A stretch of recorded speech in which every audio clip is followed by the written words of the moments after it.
तर महाराष्ट्राचे माजी मुख्यमंत्री मनोहर जोशी यांचं निधन झालेलं आहे।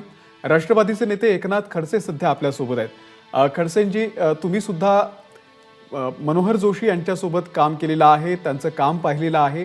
आज ते आपल्यात नाहीये, अत्यंत दुःखद अशी बातमी आहे। आपल्या भावना काय?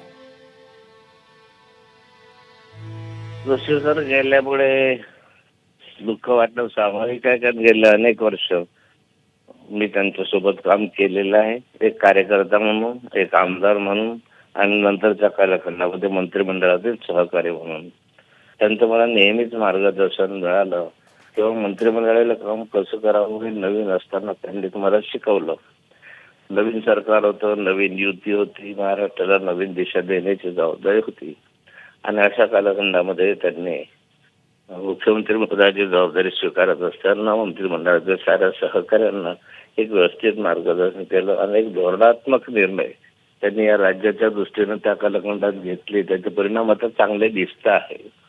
ज्यामध्ये कृष्णा सिंचन विकास महामंडळ असेल, विदर्भ सिंचन असेल, गोदावरी सिंचन, तापी सिंचन वगैरे सारखे, आणि त्या माध्यमातून पैसा जनतेमधनं उभा केला।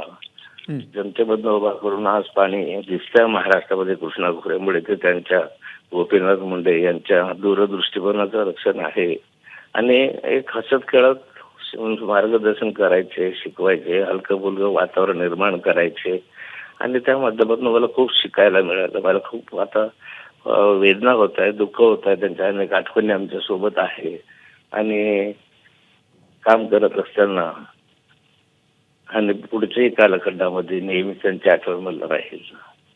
निश्चित आपण आपल्या भावना व्यक्त केल्यात एकनाथ खडसेजी, आपले आभार।